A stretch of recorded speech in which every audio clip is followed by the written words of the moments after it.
My brother treated me like a slave, but my comeback wasn't something he ever expected. Have you ever been treated like you were less than human by someone who was supposed to love and protect you? That's my story. My name is Trevor, and this is not just another family drama. It's the story of how my own brother treated me like a slave, how I endured the pain, and how I made a comeback he never saw coming.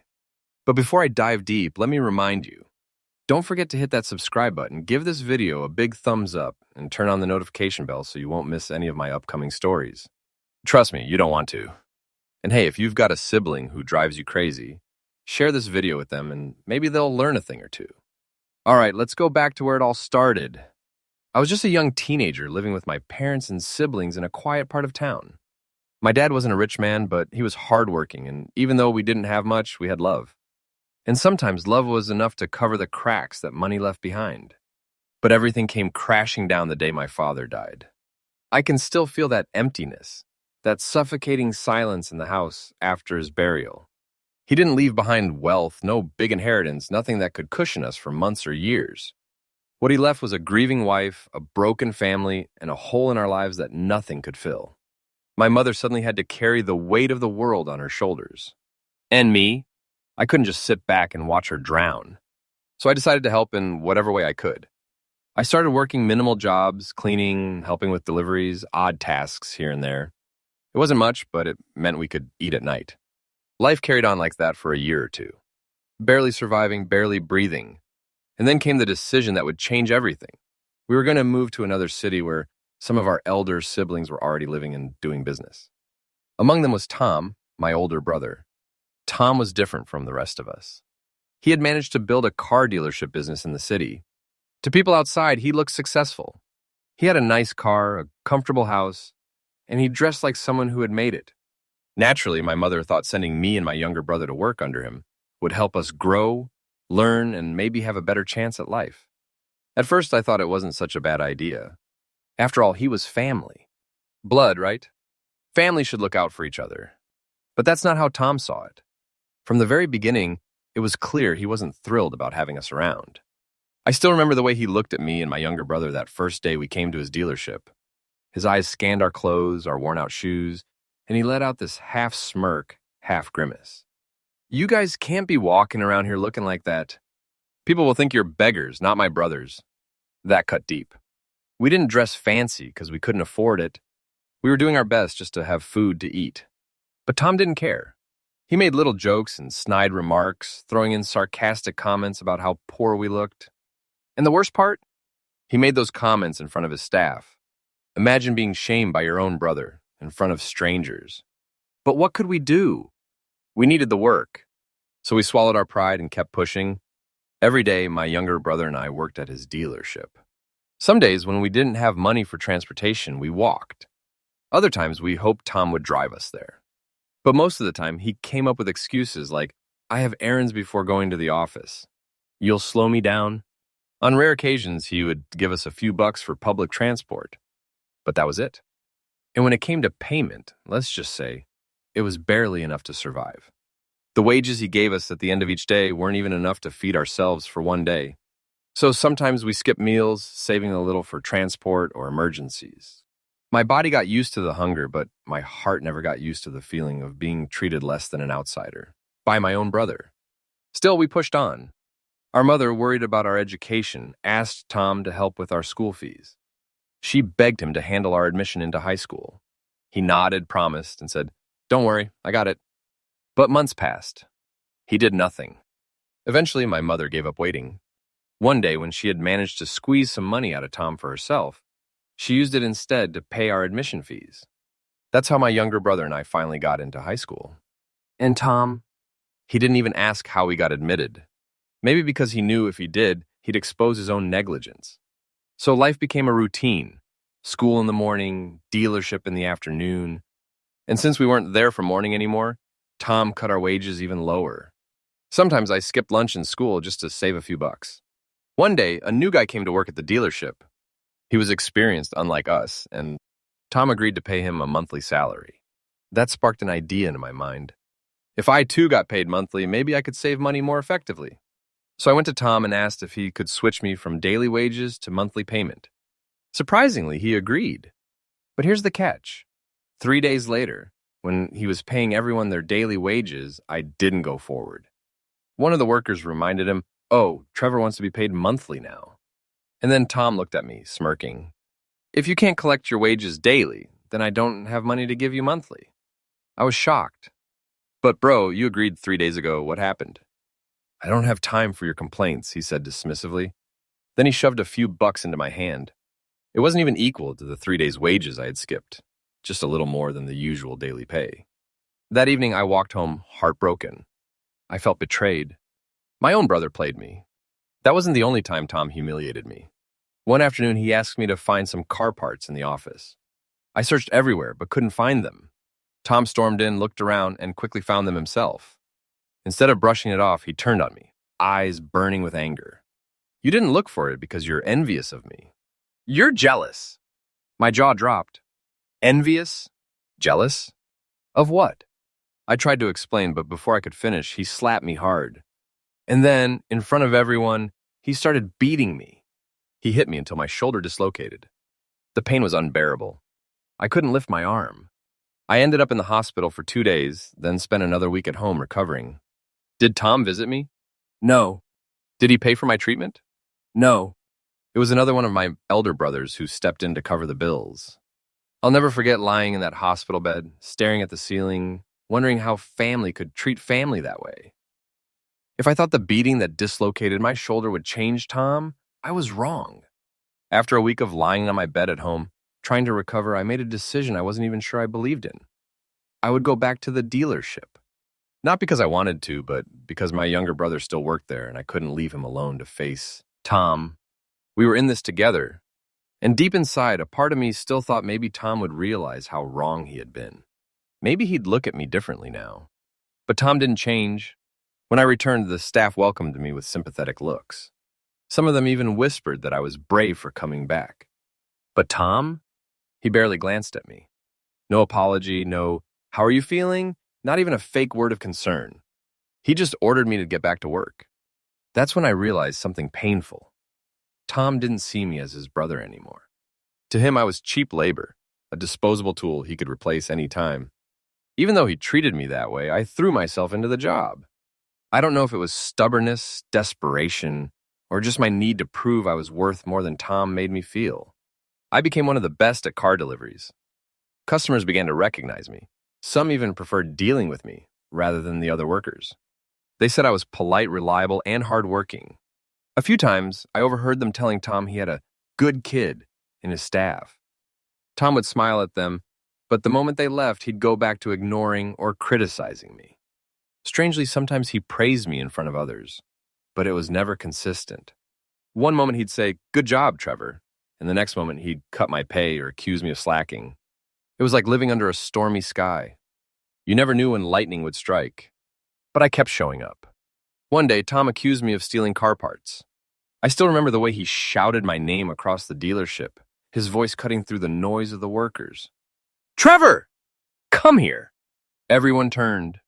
I walked slowly, my chest tight, already sensing something bad. "Did you take those parts from the back room?" he demanded. "What?" "No!" "Why would I?" "Don't lie to me," he barked, his eyes narrowing. "I know you did it. You're jealous of my success, and now you're trying to ruin me." I froze. How could he say that? Stealing? From him? My own brother? I tried to defend myself, but my words felt like whispers against the thunder of his accusations. The workers looked uncomfortable. Some even stepped back, as though afraid they'd be dragged into the storm. It took hours before it was proven false. Someone else had misplaced the parts. But by then, the damage was done. Tom's words hung heavy in the air, and even though the truth came out, he never apologized. Instead, he tried to beat me again that evening, but something inside me snapped. This time, I stood up for myself. I held his hand mid-swing and said through gritted teeth, "I won't tolerate this anymore. You're my brother, but I'm not your punching bag. If you think I'll keep letting you treat me like dirt, you're wrong." The workers stood still, stunned. Tom's face hardened, but he didn't strike again. For the first time, I saw a flicker of hesitation in his eyes, like he realized I wasn't the same boy he could bully endlessly. After that confrontation, things cooled down a bit. Tom didn't exactly change, but he avoided hitting me again. Maybe it was the embarrassment of being challenged in front of his staff. Eventually, we had what you could call a reconciliation. It wasn't deep or emotional, it was more like an unspoken truce. He'd treat me with less open hostility, and I'd keep working, keep enduring. In time, I finished high school. That was a victory in itself, considering everything I'd gone through. When I told my mom I wanted to attend university, she was supportive, but worried. We had no money for tuition. She turned to Tom again, asking him to help. At first, he resisted. He complained about expenses, about how I should just keep working at the dealership.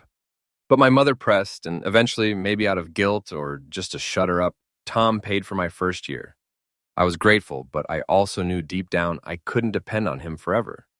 But here's where the story takes another twist. One year, a tornado hit the city. It tore through buildings, shattered windows, ripped roofs apart. Tom's dealership wasn't spared. The roof was damaged badly, leaving the place exposed. That night after we closed, I made a decision. Out of loyalty, not to Tom, but to the place. I had spent years breaking my back. I chose to sleep in the office. I didn't want thieves breaking in and stealing the little that was left. It rained heavily that night. Water dripped from the ceiling onto my clothes. I curled up in a chair, shivering, guarding a place that never truly guarded me. And I never told Tom. The next morning, exhausted, I went home to catch some sleep. I overslept and arrived late to the dealership. Tom was at the entrance, furious. He shouted at me in front of everyone, telling me I was irresponsible and didn't deserve to be there. I just stood silently, too tired to argue. But then one of the workers spoke up. He told Tom what I had done the night before, how I stayed, how I guarded the office in the rain. The dealership went quiet. Tom's face changed, but he said nothing. For once, he had no words. That was the day I realized something. No matter how much I sacrificed for him, Tom would never see me the way I wished he would. And so I stopped working at his dealership. Not out of anger, but out of self-respect. I recalled in my second year of university, something happened that changed my life. I attended a seminar on financial independence. At first, I wasn't even interested. I only went because a friend dragged me along. But as I sat there listening to people talk about freelancing, drop shipping, and online businesses, something inside me lit up. Could this be my way out? I started researching drop shipping. I spent sleepless nights watching tutorials, reading guides, and trying to understand how it worked. I didn't have money for big investments, but I started small. I set up my profile, built a simple store, and tested the waters. The first few weeks were rough. I barely made anything, but slowly sales started trickling in. And then more. And before I knew it, I'd earned enough to pay my own tuition for the third year. For the first time in my life, I felt free. When Tom heard about it, he was shocked. He pulled my younger brother aside and asked, "How is Trevor paying his fees now? Who's giving him money?" My younger brother told him the truth. I was working online. But Tom didn't believe it. He assumed it was illegal, some shady business. He even tried to smear me, telling people I was into suspicious activities.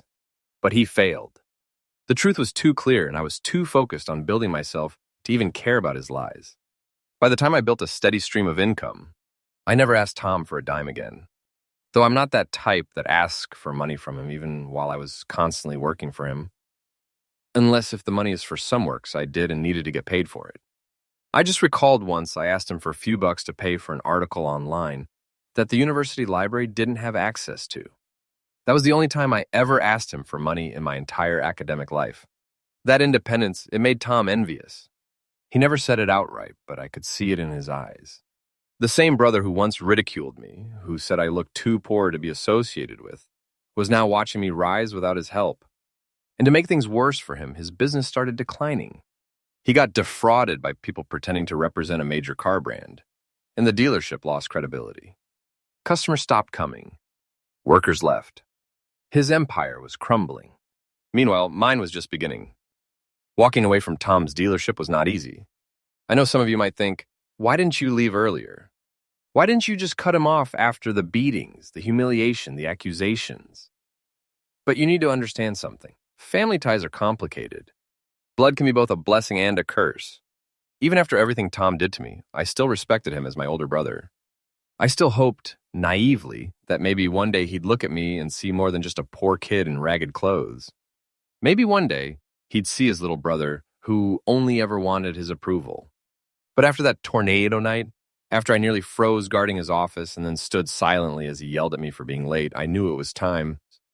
The morning after the worker spoke up and revealed what I had done, Tom went quiet. But silence doesn't always mean reflection. For Tom, silence meant stubborn pride. He never said thank you, never apologized. He just pretended like nothing happened. And that was worse than the insults. So, the following week, after my classes at university, I walked into his office. I told him straight, Tom, I can't work here anymore. I'll always respect you as my brother, but I can't keep giving my energy to a place where I'm not respected. I've got my own path now. For a moment, I thought he'd argue, maybe even laugh at me. But he didn't. He just stared at me with this strange mix of anger and disbelief, then waved his hand as if dismissing me. Do whatever you want, he said coldly. And that was it. Years of sweat, humiliation, skipped meals, bruises, and sacrifices, all waved off like I was a stranger.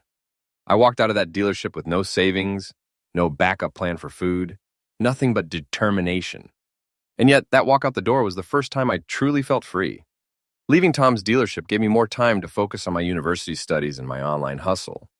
Dropshipping wasn't just a side gig anymore. It became my main grind. I worked late nights researching products, optimizing ads, learning customer service tricks. I failed dozens of times. Sometimes I shipped the wrong product. Sometimes suppliers delayed deliveries. Sometimes customers cursed me out. But I kept learning. What fueled me wasn't just money. It was the hunger to prove that I could stand on my own 2 feet. I wanted to silence that voice of Tom in my head that always said I wasn't good enough, that I wasn't worth associating with. And little by little, I grew. By my 3rd year of university, I was paying my tuition, my rent, my meals, all from my online business. By my final year, I had scaled to the point where I wasn't just surviving. I was saving. I was building something real. The irony? The same boy who walked miles to Tom's dealership because he couldn't afford transport was now running an online business that reached customers across the states. Meanwhile, Tom's empire was cracking. The fraud deal with fake brand representatives had ruined his reputation. He trusted the wrong people, invested heavily, and ended up being played. The dealership that once buzzed with customers became quiet. Workers left one after another. His pride, his beloved business, was shrinking before his eyes. I heard about it from my younger brother first. At first, I felt a sting of pity, but another part of me whispered, now he knows how it feels to be powerless. For years, he made me feel small. Now life was making him feel the same. But here's the strange thing. Instead of feeling joy at his downfall, I felt something else, sadness. Tom may have treated me like a slave, but he was still my brother. And watching him decline wasn't satisfying. It was heartbreaking. During family gatherings, the difference between us became obvious. While Tom avoided conversations about business, I was often asked how I managed to pay my fees or what I was doing online. At first, I kept things vague. I didn't want to rub my progress in his face. But somehow, no matter how much I tried to downplay it, word spread. Trevor's doing well online. He's not struggling anymore. I noticed Tom's eyes whenever those words were spoken. They burned with something unspoken, envy. The same man who once mocked my worn-out clothes was now silently comparing himself to me. And in that moment, I realized something. Sometimes the people who put you down are not really stronger than you. They just hide their weaknesses by attacking yours.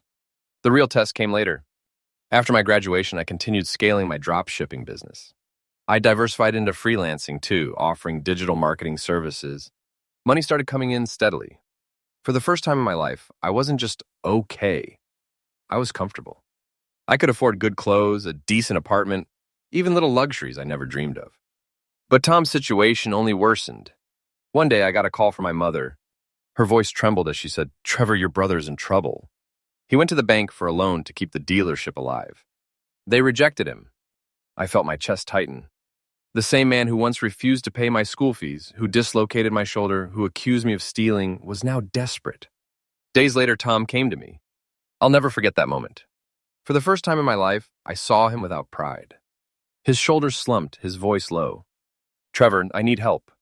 The silence that followed was deafening. I could have turned my back. I could have reminded him of every insult, every wound, every humiliation.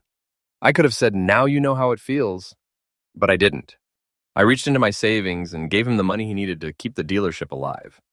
He stared at me, shocked. Why would you help me after everything I did? I smiled faintly and said, "'Cause no matter what happened, you're still my brother.